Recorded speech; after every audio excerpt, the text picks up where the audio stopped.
After Mom died, the house fell silent in a way that made even the floors seem hesitant to creak. Dad stopped talking unless it was about bills, or work, or dinner, always in that order.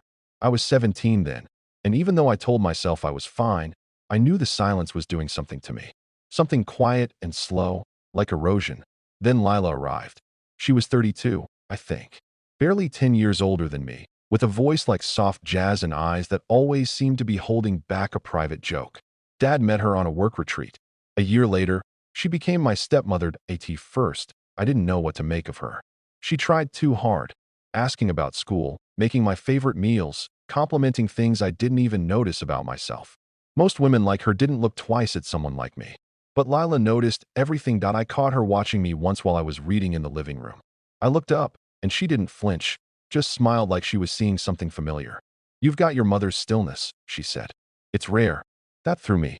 I hadn't heard my mom's name spoken in the house for months. The way she said it, gently, made it feel like a hand brushing dust off an old photograph. Weeks passed. Dad's schedule grew more chaotic, his trips longer. Lila became the default adult in the house. She filled the silence with small things. Music playing low in the kitchen, candles in the hallway, dinner conversations that made eye contact unavoidable. She wasn't inappropriate. Not really. But the lines were flexible. She knocked on my door one night, asking if I could help set up the new TV in the guest room. It was nearly midnight, and I was already half asleep, but her tone made refusal feel rude.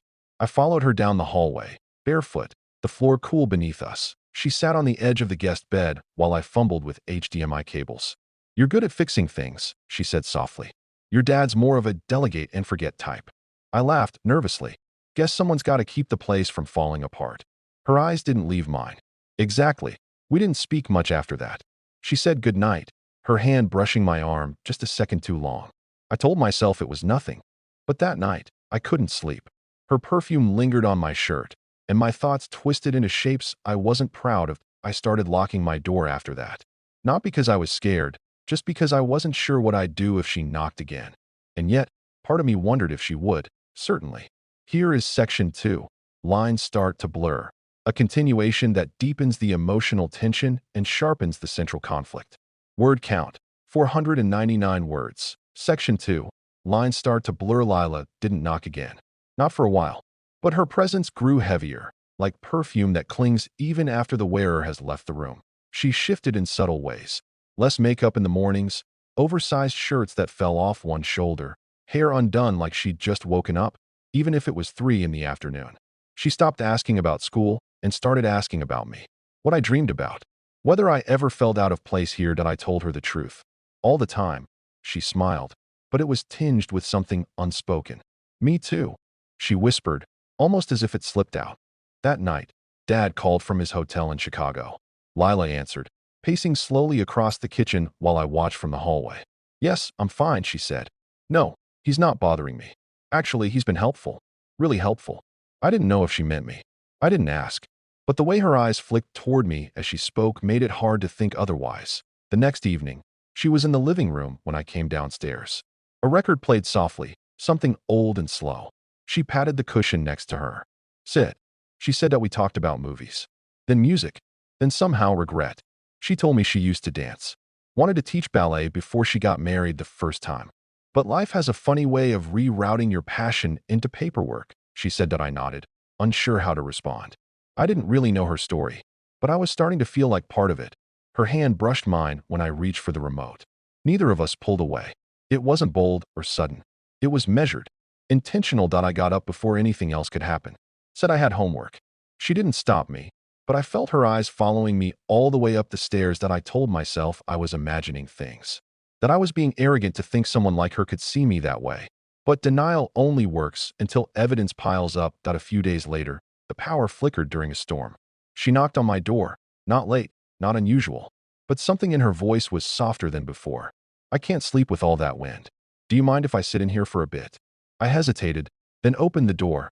She sat on the edge of my bed, legs crossed, robe tied loosely over her pajamas.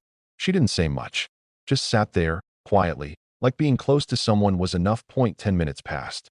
Maybe 20. Then she looked at me and said, "You remind me of who I used to be." I didn't know what she meant. I only knew that my heartbeat had quickened. When she finally stood to leave, her fingertips grazed my shoulder. She didn't look back, and that night, I didn't lock the D. The morning sun filters through the towering oaks, casting long shadows across my driveway. A warm breeze carries the scent of freshly turned soil from my backyard garden, mixing with the faint aroma of coffee in my hands. This is my favorite time of day, quiet, still, peaceful. That I take a slow sip, letting the warmth spread through me as I glance around my neighborhood.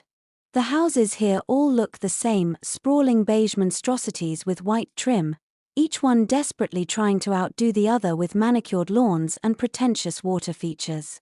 My home, in contrast, is a bold, mid-century modern design with sharp angles, floor-to-ceiling windows, and a charcoal grey exterior. A personal statement and intentional defiance. I knew, even before I moved in, that this place wasn't built for people like me. Oakridge Estates isn't openly hostile, no, that would be too obvious.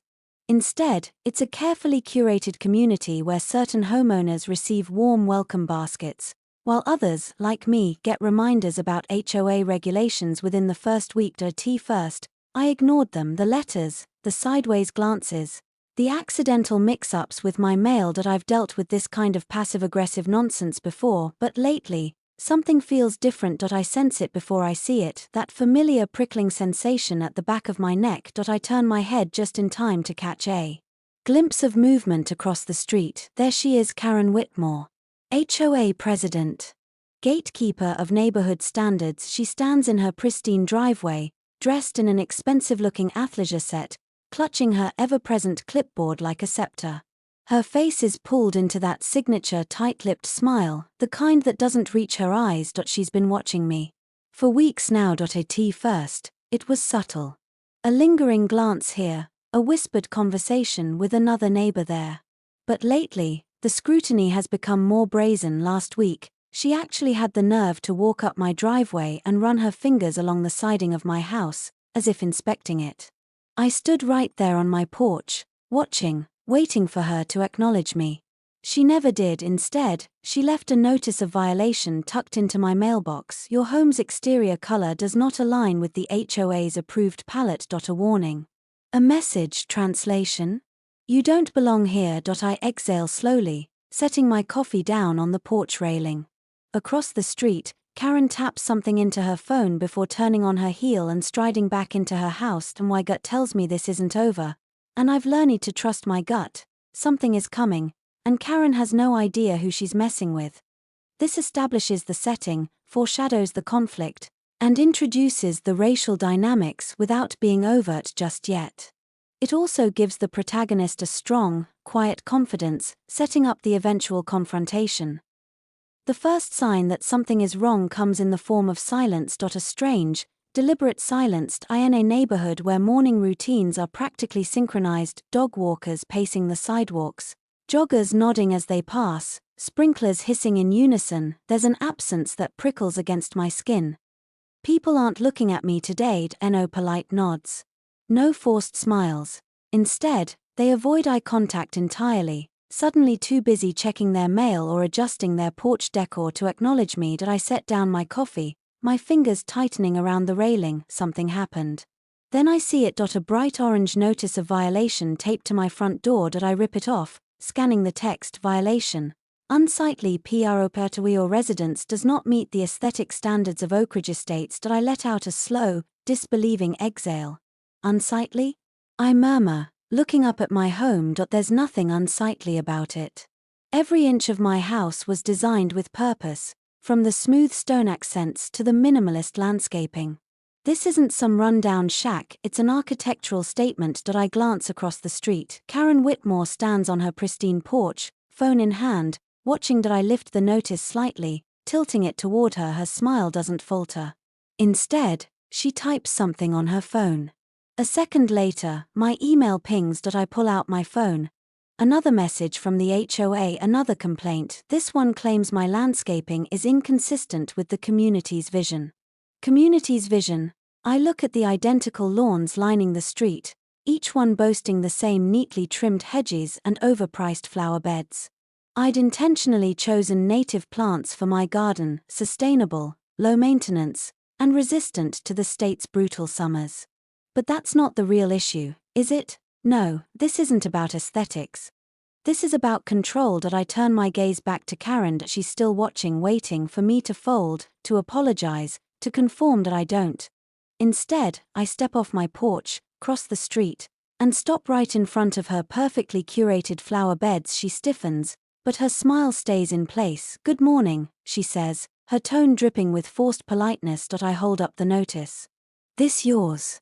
She tilts her head, feigning confusion. "Oh, dear. Another violation? You know, the HOA has strict guidelines. We only want to maintain the integrity of the neighborhood." Her eyes flick to my house. The unspoken words hang heavy between us. "People like you don't belong here." I take a slow breath, schooling my expression. I don't rise to the bait. Not yet. Instead, I give her a small, knowing smile. "Well," I say, folding the notice neatly in half, "I'd hate to disrupt the integrity of the neighborhood." Karen's smile flickers. Just for a second. She doesn't realize it yet, but the game just changed.